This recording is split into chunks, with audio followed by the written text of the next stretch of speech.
ప్రియ శ్రోతలారా, ఈ రోజున మన వాక్య పాఠం యాకోబు పత్రిక 1వ అధ్యాయం 9 నుండి 18వ వచనం వరకు. దీనుడైన సహోదరుడు తనకు కలిగిన ఉన్నత దశయందు అతిశయించాలి. ధనవంతుడైన సహోదరుడు తనకు కలిగిన దీన దశయందు అతిశయించాలి. ఏలయనగా ఇతడు గడ్డి పువ్వు వలె గతించిపోతాడు. సూర్యుడు దయించి వడగాలి కొట్టి గడ్డిని మార్చివేయగా దాని పువ్వు రాలిపోతుంది, దాని స్వరూప సౌందర్యము నశిస్తుంది. అలాగే ధనవంతుడు తన ప్రయత్నాలలో వాడిపోతాడు. దీనులైన వారిని ప్రభువు హెచ్చిస్తాడు, ధనమదాంధులను ప్రభువు తగ్గిస్తాడు. ధనమున్నా దానిని బట్టి గర్వించకూడదు. ఆర్థికంగా పేదరికంలో ఉన్నవారు నిరుత్సాహపడకూడదు. ఆత్మ విషయమై దీనులైన వారు ధన్యులు, పరలోక రాజ్యము వారిదే. అతిశయించేవాడు ప్రభువునందే అతిశయించాలి. క్రీస్తునందు మనకు అతిశయాస్పదమున్నది. లోకపు నటన గతించిపోతోంది.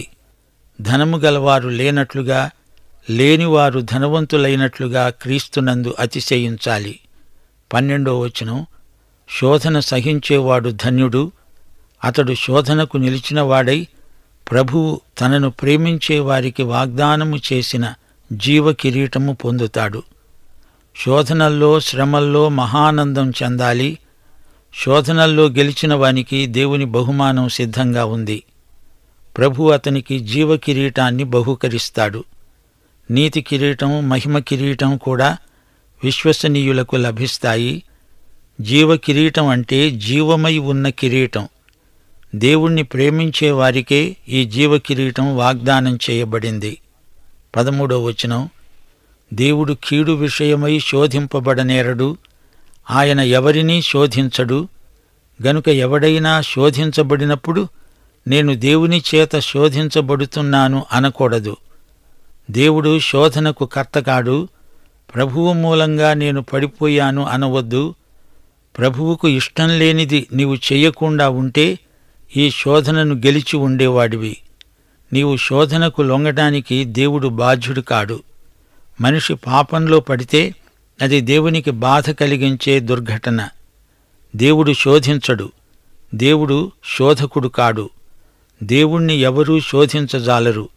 14వ వచనం, ప్రతివాడు తన స్వకీయమైన దురాశ చేత ఈడ్వబడి మరులుగొల్పబడిన వాడై శోధించబడతాడు. శోధన పాపం కాదు, శోధనకు లొంగటం పాపం. అయితే శోధనకు మూలం దేవుడు కాడు. సామెతలు 7వ అధ్యాయంలో వేశ్యను గురించిన వర్ణన ఉంది. ఈ వేశ్య యువకుణ్ణి ఆకర్షిస్తుంది, మరులు గొలుపుతుంది, శోధనలోకి ఈడ్చుకపోతుంది. దాని కౌగిలింతకు ఈ వ్యక్తి వశమైపోతాడు. ఈ కలయికలో మరణం పుడుతుంది. దురాశ గర్భము ధరించి పాపమును కనగా పాపము పరిపక్వమై మరణమును కంటుంది. చూచారా, శోధన పాపానికి నడిపించింది. రోమాపత్రిక 7వ అధ్యాయం 7 నుండి 11వ వచనం వరకు, ధర్మశాస్త్రము వల్ల పాపమంటే ఏమిటో తెలిసింది. పాపము సకల విధమైన దురాశలను నాయందు పుట్టించింది. ఆజ్ఞ వచ్చినప్పుడు పాపానికి జీవం వచ్చింది. నేనైతే చనిపోయాను, ఆజ్ఞే నాకు మరణార్థమైనట్లు కనపడింది. నా ప్రియ సహోదరులారా, మోసపోకండి, పొరపడకండి. శ్రేష్టమైన ప్రతి ఈవి, సంపూర్ణమైన ప్రతివరము పరసంబంధమైనదై జ్యోతిర్మయుడైన తండ్రి వద్ద నుండి వస్తుంది. ఆయన యందు ఏ చంచలత్వమైనా గమనాగమనముల వల్ల కలిగే ఏ ఛాయ అయినా లేదు. దేవుడిచ్చే ఈవి శ్రేష్టమైనది, వరము సంపూర్ణమైనది. మన దేవుడు జ్యోతిర్మయుడు, జ్యోతులకు తండ్రి. జ్యోతులు పరలోకానికి సంబంధించినవి. తండ్రి అనగా సృష్టికర్త. ఈ దేవుని యందు చంచలత్వము లేదు. మార్పును గురించిన ఛాయ కూడా ఆయన యందు లేదు. పరలోక జ్యోతులు కదలుతాయి, వాటిని కదిలించేవాడు కదలడు, మార్పు లేనివాడు. ఆయన యందు మార్పునకు తావులేదు, అట్టి సాధ్యత కూడా లేదు. గలతీ పత్రిక 3:28, కొలసీ పత్రిక 3వ అధ్యాయం 11వ వచనం, యేసుక్రీస్తునందు మీరందరూ ఏకముగా ఉన్నారు. క్రీస్తే సర్వమును అందరిలో ఉన్నవాడు అయి ఉన్నాడు. ఆయన తాను సృష్టించిన వాటిలో మనము ప్రథమ ఫలముగా ఉండునట్లు సత్యవాక్యము వలన మనలను తన సంకల్ప ప్రకారము కన్నాడు. పాపము మరణాన్ని కన్నది, దేవుడు మనలను కన్నాడు. విశ్వాసులందరూ దేవుడు కన్న సంతానం. ఇశ్రాయేలు జాతిపరంగా యెహోవాకు జ్యేష్ఠ కుమారుడు, దేవుని సంఘం దేవుని ప్రథమ ఫలం. సత్యవాక్యము వలన దేవుడు మనలను కన్నాడు. 1 పేతురు 1:23 శాశ్వతమైన జీవము గల దేవుని వాక్య మూలముగా అక్షయ బీజము నుండి పుట్టింపబడిన వారు. మన నూతన జన్మలో దేవుని వాక్యం ప్రముఖ పాత్ర వహిస్తుంది. 2 తెస్సలోనిపత్రిక 2:13 ఆది నుండి దేవుడు మిమ్ములను ప్రథమ ఫలముగా ఏర్పరచుకున్నాడు. 1 కొరింథీ 15:20 నిద్రించిన వారిలో ప్రథమ ఫలముగా క్రీస్తు మృతులలో నుండి లేపబడి ఉన్నాడు. దేవునికి స్తోత్రం.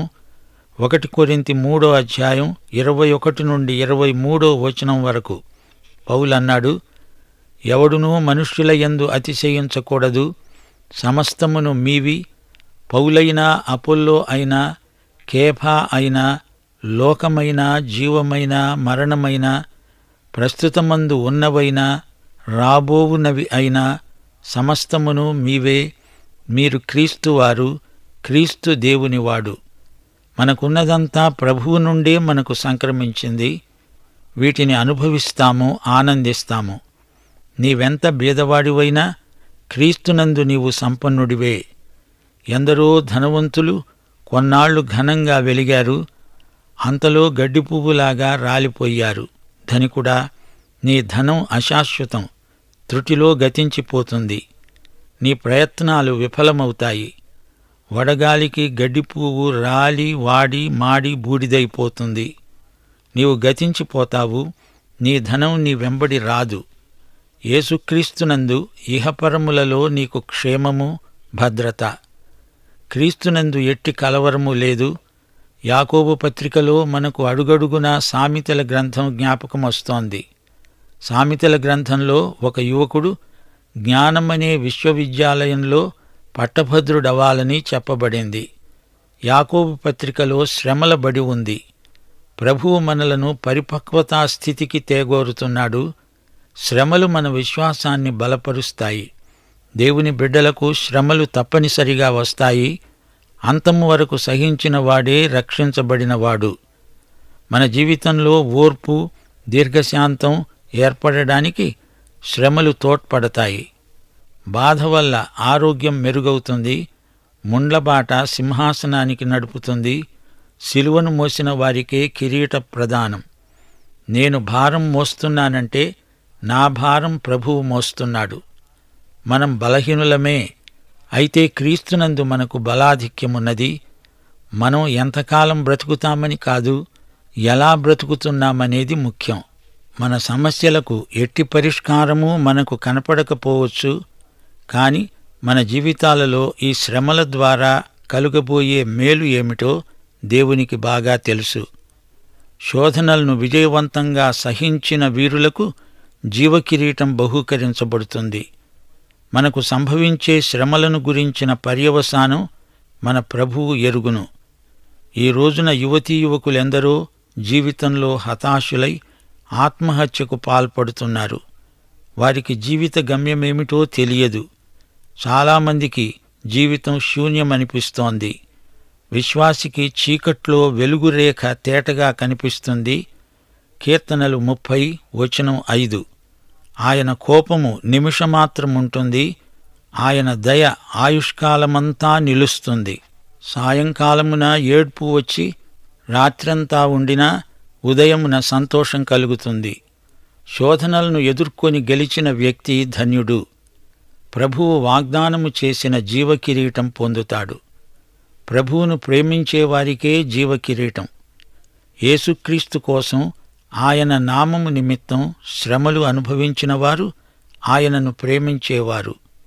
వారికి దేవుడు ఎన్నెన్నో గొప్ప బహుమానాలు సిద్ధపరిచి ఉంచాడు. జీవకిరీటం మాత్రమే కాదు, ఇంకా ఎన్నో కిరీటాలు యేసు ప్రేమికులకు లభిస్తాయి. జీవకిరీటం అంటే రక్షణ కాదు, అది బహుమానం. యేసు కోసం శ్రమలు సహించిన వారికి గొప్ప సన్మానం. శ్రమలు సహించలేక కొందరు ప్రభువును విడిచి పారిపోయిన వారున్నారు.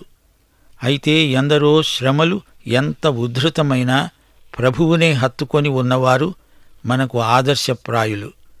నీ క్రైస్తవ సౌశీల్యాన్ని మెరుగుపరచడానికి ప్రభువు శ్రమలు రానిచ్చినప్పుడు శ్రమలను గురించి సణగడం కేవలం అవివేకం. శ్రమలు నిన్ను ప్రభువు ప్రేమ సహవాసానికి సిద్ధం చేస్తాయి. నీవు ఆధ్యాత్మిక పరిపక్వతను పుంజుకోవటానికి శ్రమలు దోహదపడతాయి. అంతము వరకు సహించిన వ్యక్తికి జీవకిరీట ప్రదానం జరుగుతుంది. ప్రభువు మార్గము నుండి తొలగిన వారికి వివిధమైన శిక్షలుంటాయి అని మనకు తెలుసు. కొందరికి ఎక్కువ దెబ్బలు, మరికొందరికి తక్కువ దెబ్బలు. అలాగే పలు రకాల బహుమతులు. కొందరికి గొప్ప బహుమానాలు, మరికొందరికి తక్కువ బహుమానాలు. జీవకిరీటము అంటే ప్రభువుతో అతి సన్నిహిత సహవాసానికి అది ప్రతీక.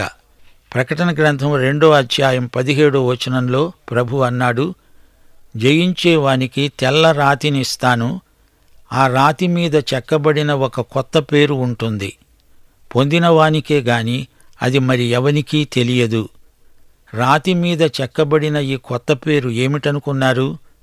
మనకు ప్రభువుకు ఉన్న సన్నిహిత ప్రేమ సంబంధానికి సరిపోయే పేరు. అనగా అది ఆయన పేరే. అదే రాతి మీద చెక్కబడి ఉంటుంది.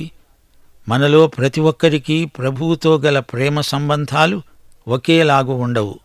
కొందరి ప్రేమ చాలా గాఢమైనది, కొందరి ప్రేమ అంత లోతైనది కాదు. ప్రతి ఒక్కరూ వ్యక్తిగతంగా ఆయనను ఎంతగా ప్రేమిస్తారో దానిని సూచించే ప్రభువు పేరు తెల్లరాతి మీద చెక్కబడి ఉంటుంది. క్రీస్తు నీకు ఏమై ఉన్నాడో ఆ పేరే తెల్లరాతి మీద చెక్కబడి ఉంటుంది. మనందరికీ తలా ఒక రాయి ఇవ్వబడుతుంది. యేసు ప్రభువు నీకు జీవకిరీటమిస్తాడు. నీ జీవం ఏ స్థాయిలో ఉందో చూపేది నీకివ్వబడే జీవకిరీటం. అందరికీ ఇవ్వబడే జీవకిరీటాలు ఒకేలాగుండవు. ప్రభువు కోసం మనమిక్కడ ఎలా జీవించామో చూపే జీవకిరీటం అక్కడ మనకు లభిస్తుంది. శిలువ మీది దొంగ అప్పటికప్పుడే రక్షించబడి పరలోకానికి వెళ్ళాడు. అపొస్తలుడైన పౌలు ఇక్కడ ఘనమైన సేవ చేసి హతసాక్షి అయి పరలోకానికి వెళ్ళాడు. వీరిద్దరి కిరీటాలలో ఎంతో తారతమ్యం ఉంటుంది. పౌలుకు ఈ పత్రిక రాసిన యాకోబుకు జీవకిరీటం లభించింది. ఇక్కడ ప్రభువు కోసం నీవు జీవించిన విధానాన్ని బట్టి నీకివ్వబడే జీవకిరీటం ఉంటుంది. నీకు నాకు మనందరికీ ఈ కిరీటం ఇవ్వబడుతుంది. ఒకానొక రోజు విశ్వాసులందరూ క్రీస్తు న్యాయపీఠం ఎదుట బహుమానాల తీర్పుకై నిలవాల్సి వస్తుంది. అవిశ్వాసులకు ధవళ సింహాసనపు తీర్పు ఉండనే ఉన్నది. న్యాయపీఠమంటే గ్రీకు భాషలో బేమా అంటారు. విశ్వాసులకు ప్రభువు జీవకిరీటమిస్తాడు. దేవునికి స్తోత్రం. ఈ లోకములో ప్రభువును ప్రేమిస్తూ ఆయన కోసం శ్రమలను శోధనలను జయించిన వారికి ఆయన వాగ్దానం ప్రకారం జీవకిరీటం ఇవ్వబడుతుంది. శోధన అనే మాటకు 2 అర్థాలున్నాయి. పరీక్ష లేక శ్రమలు. 13-14 శోధన అనే మాటకు మరో అర్థం పాపానికి ప్రేరేపించడం, చెడుగు చేయడానికి ప్రోత్సహించే శోధన. దేవుని నుండి ఇలాంటి శోధన ఎన్నటికీ రాదు. దేవుని బిడ్డలు ఈ సంగతి గ్రహించాలి. దేవునికి సంబంధించని విషయంలో దేవుణ్ణి నిందించేవారు కొందరున్నారు. అది కేవలం అజ్ఞానం. దేవుడు తన బిడ్డలను శ్రమల ద్వారా పరీక్షిస్తాడు గాని పాపం చేయించడానికి శోధించడు. అది దేవుని నుండి కలుగదు. అలాంటి శోధనకు దేవుడు బాధ్యుడు కాడు. పాపం చేయించే శోధనకు కారకుడు దేవుడు కాడు. ఆదికాండం 3:12 ఆదాము నింద అంతా తన భార్య మీద వేశాడు. నాతో ఉండడానికి నీవు నాకిచ్చిన ఈ స్త్రీయే ఆ వృక్షఫలములు కొన్ని నాకియ్యగా నేను తిన్నాను. అప్పుడు హవ్వ ఏమన్నది? సర్పము మోసపుచ్చినందున నేను తిన్నాను. మానవుడు దురాశ చేత చేయకూడనివి చేసి దుష్ఫలితాలు వచ్చినప్పుడు దేవుడిలా చేశాడు అనడం పరిపాటి. భూకంపాలకు తుఫానులకు ముందు జాగ్రత్త పడనందుచేత అవి సంభవించాయి. ప్రాణనష్టం వాటిల్లింది. అయితే దానికి దేవునిదే బాధ్యత అని దేవుని మీదికే నిందను మరలించడం అజ్ఞానం, అవివేకం. దేవుణ్ణి, ఆయన మనస్సును ఎరగనివారు ఆయనను అపార్థం చేసుకుంటారు. కీడు దేవుడు చేస్తాడు, మేలు కూడా దేవుడే చేస్తాడు అనుకుంటారు. జరగాల్సిందేదో జరిగింది, జరగకూడనిది జరగదు, ఉన్నది పొమ్మన్నా పోదు, లేనిది రమ్మన్నా రాదు అంటూ అర్ధరహిత వేదాంతంతో కొందరు తృప్తి చెంది ఊరుకుంటారు. ఇదంతా ప్రారబ్ధం, అనుభవించక తప్పదని కొందరు సంజాయిషీ చెప్పడానికి ఉపక్రమిస్తారు. అయితే దేవుని వాక్యంలో వీటన్నిటికీ జవాబు ఉంది. దేవుని యందు చెడుగు ఏమాత్రము లేదు. దేవునిలో ఉన్నదంతా మంచే, అంతా వెలుగే, అంతా న్యాయమే. 1 యోహాను 1:5 దేవుడు వెలుగై ఉన్నాడు, ఆయన యందు చీకటి ఎంతమాత్రమూ లేదు. యోహాను సువార్త 14:30 ప్రభువు అన్నాడు, ఈ లోకాధికారి వస్తున్నాడు, నాతో వానికి సంబంధమేదీ లేదు. అనగా వానికి కావలసింది నాలో ఏమీ వానికి దొరకదు. ఆయన యందు ఏ పాపమూ కీడు లేదు. యేసు పాపం చెయ్యడు, చెయ్యలేడు. అయితే ఆయన శోధించబడ్డాడు గదా అంటారా? మత్తయి సువార్త 4:7 ప్రభువేమన్నాడు? ప్రభువైన నీ దేవుణ్ణి నీవు శోధించకూడదు. దేవుడు మనిషిని పాపము నుండి రక్షిస్తాడు గాని మనిషిని పాపములోనికి నెట్టడు. పాపము నుండి రక్షిస్తాడు గనకే ఆయనకు యేసు అని పేరు. పాపాలు చేయించడు గాని శ్రమలను మనకు పరీక్షలుగా వాడుకుంటాడు. యేసుక్రీస్తునందు పాపము ఏదీ లేదు, ఉండదు. ఆయన శోధింపబడి గెలిచినందున ఆయనలో పాపమేదీ లేదని రుజువైంది. 33.5 సంవత్సరాలు ఆయన ఇక్కడ మన మధ్య జీవించాడు. సైతాను శోధకుడుగా వచ్చాడు. మానవ వ్యక్తిత్వమంతటి మీద శోధన బాణాలు వేశాడు. భౌతిక, మానసిక, ఆధ్యాత్మిక పరిధుల్లో శోధించాడు. యేసు పడిపోవడమంటూ జరగదు. శోధన పరీక్షలో యేసే గెలిచాడు. ఆయన మహావిజేత. యేసే గనక పడిపోతే ఇంకేముంది? మన రక్షణే ప్రశ్నార్థకమైపోయేది. యేసు శోధనకు లొంగితే మనకాయన రక్షకుడు కాలేడు. ఆయన పాపము చెయ్యలేడు అని రుజువుపరచడానికే శోధనలు వచ్చాయి. వంతెన నిర్మించిన తరువాత ఇంజనీరు దాని బలం ఏపాటిదో ముందు పరీక్షించాలి గదా. ఆ వంతెన కూలిపోదు అని నిర్ధారణ చేయడానికి బహిరంగంగా పరీక్షిస్తాడు. దేవుడు శోధింపబడనేరడు. దేవుడు మనలను పాపముతో శోధించడు. అయితే మనము శోధించబడినప్పుడు దాన్ని దేవుడు అనుమతిస్తాడు. 2 సమూయేలు 24:1 యెహోవా కోపము ఇశ్రాయేలీయుల మీద రగులు కొనగా ఆయన దావీదును వారి మీదికి ప్రేరేపించి, నీవు పోయి ఇశ్రాయేలు వారిని, యూదా వారిని లెక్కించుమని అతనికి ఆజ్ఞ ఇచ్చాడు. దేవుడు చెయ్యకూడనిది చెయ్యడానికి దావీదును ప్రేరేపించాడా? అలా కాదు. 1 దినవృత్తాంతములు 21:1 సైతాను ఇశ్రాయేలుకు విరోధముగా లేచి ఇశ్రాయేలీయులను లెక్కించడానికి దావీదును ప్రేరేపించాడు. ఈ చెడ్డ ప్రేరణ సైతాను నుండే కలిగింది. దేవుడు దానికి అనుమతించాడు. దేవుడు ఇశ్రాయేలీయులను సైతానుకు తాత్కాలికంగా పరీక్షార్థమై అప్పగించాడని మనం గ్రహించాలి. దేవుడు ఎవరినీ పాపం చేయడానికి ప్రేరేపించడు. నీవు శోధనకు లొంగడం నీ స్వంత బాధ్యత, దేవుడు కాదు, సైతాను కాదు. నీవు శోధనకు లొంగడం నీ వల్లనే జరిగింది, దాని బాధ్యత నీదే. ప్రతివాడూ శోధించబడతాడు. దానికి లొంగే ప్రవృత్తి మనిషిలోనే ఉంది.